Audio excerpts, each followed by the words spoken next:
Let's welcome Dr. Rand Paul. Thank you. Thank you. Thank you. Thank you. Thank you. I hate to pile on Amanda's alma mater, but, you know, I spent 7 years at Duke, and the only cheer I remember was "Go to hell, Carolina, go to hell." So, but I guess one conservative came out of Chapel Hill, so that's good. That's good. I know I may be overdressed today, but I came straight from baseball practice, and we're working very hard this year. The Democrats beat us 27-0 last year. Okay. And so my colleagues are convinced if we just practice harder, we can win. And I'm convinced that maybe if we kidnap their pitcher on the way to the ballpark, we might win. They have a 32-year-old pitcher who played AAA baseball, you know, who's just a great pitcher and still young enough that he still has an arm. And so come and wish us well, but I'm not holding my breath about our baseball game. In fact, last year I told him, I said, look, you Democrats, you love regulation so much. Why don't we have a regulation that says your pitcher can only pitch for 2 innings? But you know what? Not one of them is taking me up on that regulation. So any of you who are at the Leadership Institute currently are wondering, well, what will I do or where will I go? I want to introduce somebody from my staff who came here and did two courses, Brian Darling, and then went on to Heritage, and now is my general counsel.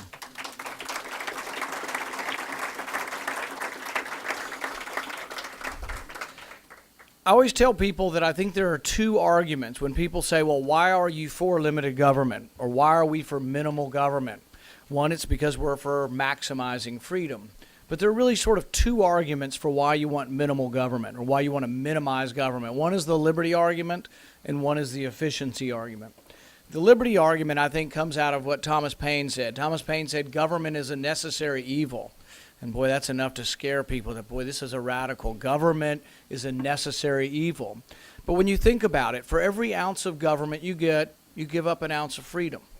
And that doesn't mean that government, we can have no government. We do have to have some government. There is a role for government. We need a national defense. Let's see. Isn't there something else? A judiciary, a legislature. You know, there could be a lot less things that government does than they do currently. But the thing is there is a role for government. So we do pay taxes. We give up some of our labor. But we give up some of our freedom to have government. So we should always look at every opportunity and everything that we are asked whether government can do this as giving up of freedom. So we give up some freedom to have a national defense. We give up a little freedom to have roads and universities, things like that. There are some things we're going to spend money on, but we should always minimize it because we're giving up some freedom. The other argument is what I call the efficiency argument, and I think Friedman put this best when he said that nobody spends somebody else's money as wisely as they spend their own. And that's just sort of a truism that, you know, think about it. Do you think a politician cares when he gives $534 million to Solyndra and it goes belly up? No, but if it was his or her money, they might care about it. You know, it could be a dollar, $10 million, $100 million, or $1 billion. It's all the same when it's not your money. So there is an efficiency reason for not giving it up. Because government, it's not that government's inherently stupid, although it's a debatable question. It's just that government doesn't get the same signals. If I borrow money and I have a business that goes, you're going to worry about it. You're going to feel inside, I got to make my mortgage payment. I got to make my payroll. I've got to make a profit. I've got to have food on the table for my kids. And so you will make good decisions. If you don't, you'll be out of business. And so really capitalism maximizes that, but it's because you have to make a profit. Government doesn't have to, so government will always be inefficient. You know, why are we surprised when government doesn't do things well? And at every turn, we find that government doesn't do things well. Now, we've had some trouble, you know, with the Republican Party winning. We're doing pretty well in the House of Representatives because, you know, the districts are drawn and we can draw up districts that we're winning. But we're having more trouble winning Senate races, whole states, and quite a bit of difficulty winning, you know, nationally. And so we do have to sort of rethink how we present our message. And there's 2 competing influences, and Morton's in the belly of the beast often with the Republican National Committee trying to figure out which way we go. Some say let's dilute our message. All we have to do is if we become Democrat light and we act more like the Democrats, if we become more moderate, we'll win more elections. I think it's actually kind of the opposite. I think we need to be more bold in what we actually believe in. What passes for bold on Capitol Hill is, oh, we're for revenue neutral tax reform. It's like, give me a break. If that's what we're for, I'm going home. You know, I really don't care whether Mr. Smith pays a little less and Mr. Jones pays a little more or Mrs. Jones pays a little more. You know, simplification's good, but really isn't enough to motivate me to get off my couch, run for office, and come to Washington. Why don't we boldly be for what we were for, what we have been for, which is the basic part of our messages. Maximizing freedom, which means lowering taxes, lessening the burden of government, and maximizing how much you get to keep of your own labor. The thing about it is we should express this in a way that says, you know what, the Democrats are always for a stimulus, a government stimulus. Why don't we be for a stimulus also? But let's be for a free market stimulus that says you keep more of your own money. I go around Kentucky and I say, you know what, you want Kentucky to be richer? You want Louisville to prosper more? Leave more money in Louisville. Leave more money that was earned in Louisville. But that means we have to boldly be for lowering taxes, not for just keeping them the same.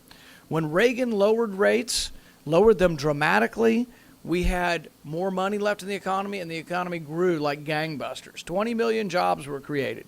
Let's be for that. If our message is, you know, we're going to be for revenue neutral, no one's going to knock on a door for you for revenue neutral tax reform. We're not going to win, we're not going to excite our base, and we're not going to be successful. So let's be boldly for what we're for and not be tepid about what we're for. With that, though, we have to decide, is that enough?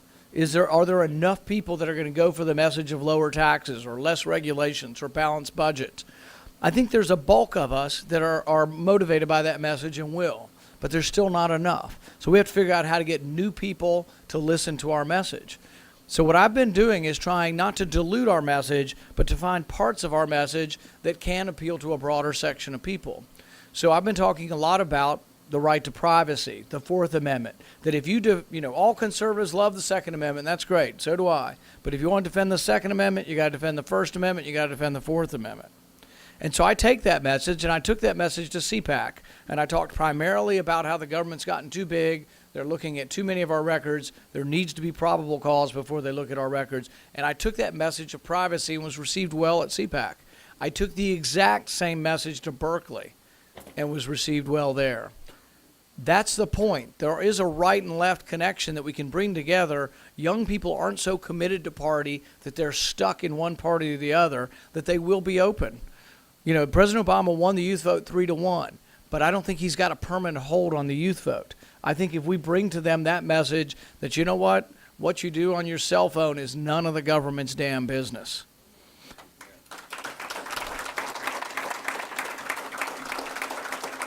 So I think the youth vote is open to us, and I think that we can bring new people in. To me, it's consistent with our message. Our message is we defend individual liberty, we defend the Bill of Rights, and we express that in a way and bring that to people who haven't necessarily been listening. The youth vote is frustrated with the president, and I think if you look at polling on it now, his numbers have dropped dramatically with the youth vote. That is open for the taking for us. We need to take our message of believing in all of the Bill of Rights, believing that you have a right to a trial by jury, believing that whatever minority you are, whether it's the color of your skin or the shade of your ideology, that we're the party that will defend you. There was a time in our country where we did dramatically bad things to people of color. The Japanese Americans were interned. African Americans were treated pitifully through Jim Crow. But there's also, you can be a minority in today's day and age when the law is no longer doing that, but you can be a minority because you're a homeschooler or because you believe in God or because you think there's right and wrong and you want to go to a church that says there's right and wrong. That is something that is important, that we defend the rights of a minority, whether you're it's an individual or an ideology or where it comes from. And people would say, well, who out there is trying to get rid of the right to trial by jury? It is going on. We passed a bill 2 years ago, the National Defense Authorization Bill, that allows for an individual, an American citizen, to be detained without trial. And I had this discussion with another Republican senator. I said, do you mean an American citizen could be sent to Guantanamo Bay forever without a trial? And he said, yeah, if they're dangerous. That's the same opinion of the Wall Street Journal too. They're against me on this too. They're like, if they're an enemy combatant, I said, well, who gets to decide? Who gets to define? It sort of begs the question: who's a terrorist? Who gets to make this definition?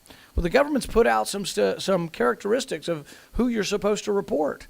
People who like to pay in cash. People who have multiple guns in their house. Anybody know any of those people? People who have more than 7 days worth of food. I tell my buddy Mike Lee, that's half of Utah. If these are the characteristics of being a terrorist, I damn sure want my lawyer before they send me to Guantanamo Bay. But the thing about it is I think in defending the rights of every individual American citizen, because these could be Arab Americans. You could be an Arab American who's sending an email to a cousin in Lebanon. They say they're a terrorist. Maybe they are. But if you're an American citizen, you got a cousin in Lebanon, shouldn't you get a trial? Shouldn't you be,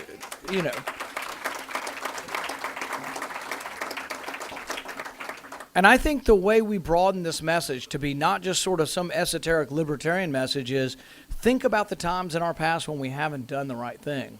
Think about Richard Jewell. You remember him? He was the Olympic bomber, supposedly. He was convicted on TV within hours. Everybody said Richard Jewell was guilty. But think about if he'd have been a black man in 1920 in the South. He wouldn't have gotten a day in court. He would have never been found innocent.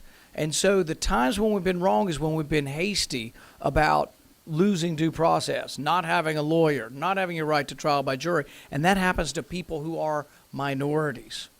Martin Luther King said in the Birmingham speech, the letter from the Birmingham jail, he said that an unjust law is one that a majority passes on a minority but does not make binding on themselves.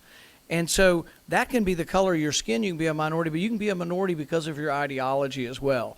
We need to be very careful of this. Now, the president passed this and he said, oh, well, don't worry, I'll never use this law. It's like, what world do you live in that you're going to sign a law and say, I'm never going to use it? The president really could have been a hero, and I would have been here today saying he was a hero if he'd have vetoed that bill and held it up. They'd have sent it to him back. We'd have sent it a week later because it was a defense authorization bill. It would have been sent back in a week if he'd had the guts to veto it. But he doesn't have the guts to stand up for the stuff he did say he did believe in. He's now sending to us a nominee that conservatives and civil libertarians don't like. He's a very liberal justice for the First Circuit. He's also written the memo on how, the justification for killing an American citizen. If you are fighting overseas against America and you get killed, I have no problem with that. You get what you deserve. But if you are overseas and you're aiding and abetting the enemy by doing some computer programming or something, and you're not in the middle of a battle, I really think we should try you for treason.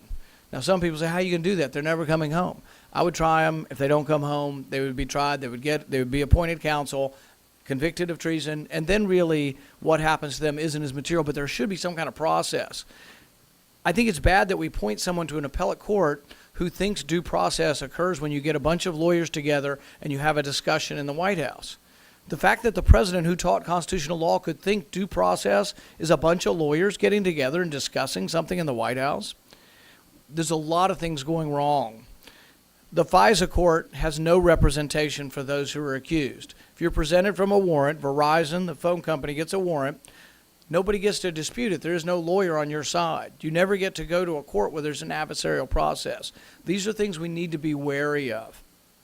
Right now, we are hoping to get all the way to the Supreme Court. We're in the district court in D.C. Ken Cuccinelli is our lawyer. And we've been assigned to the judge that also has already ruled the NSA program unconstitutional once. I think this is an important question. Can a single warrant apply to hundreds of millions of people's records? Now, the government says, well, once you give them to the phone company, that's just one entity. I don't think you give up a privacy interest when you give your records or you allow the phone company to have a records. You have a privacy agreement with them. They're not allowed to tell your neighbor who you call. So you have a privacy and a property interest still that I think you retain with your bank, with the internet service provider, and with the phone company, whoever it is, with a credit card company. They're not supposed to share it with your neighbors. They shouldn't share it with the government unless they get a judge's warrant. And see, this is interesting because this is what has happened. Now, I have mixed feelings about Edward Snowden, but Edward Snowden was using an email service, and his email service was private. It was encrypted. The government came with a warrant, and they said to the owner, not that they wanted Snowden's email. The owner frankly said, if you've got a warrant, I'll give you Snowden's email. They wanted the encryption keys to all of their email. And so this is really the problem. They're not looking for targeted someone who has probable cause or we have suspicion. They're looking at everybody's records. And people say, well, it's just boring old business records. Who cares?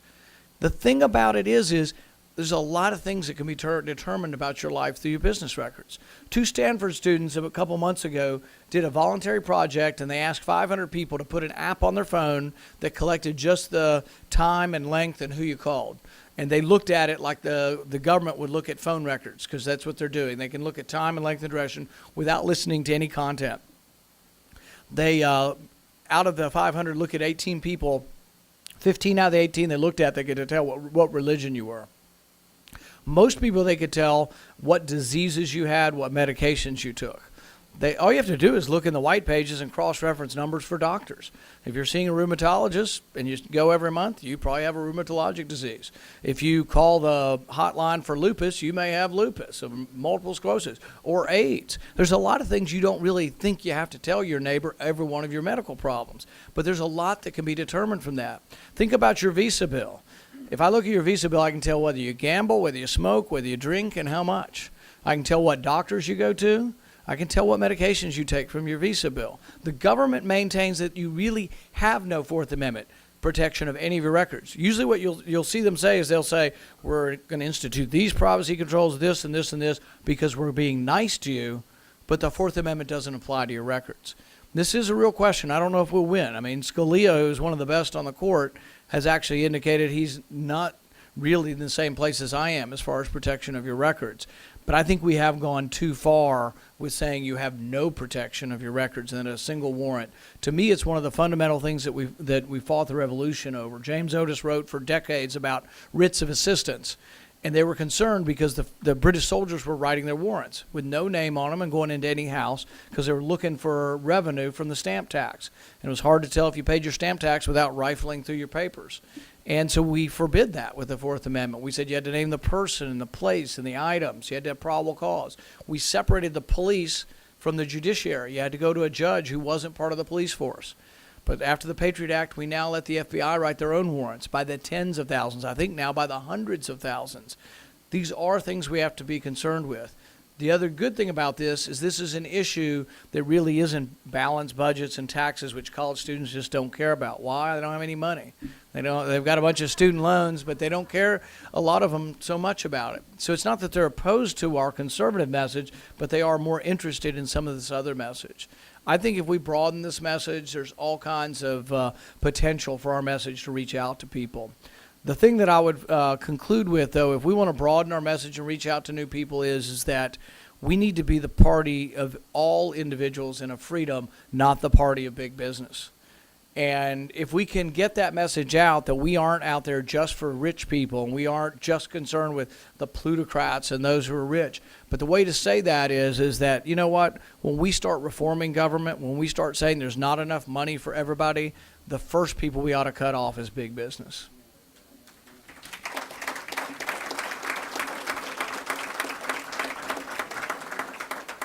Stephen Moore's written a lot about this. There's $20 billion in direct payments to big business. The Fortune 100 get on average $200 million apiece. People say, well, that's, just, piecemeal. There's not much to that. Well, the symbolism of it is very important. One of the richest men in our country started Solyndra.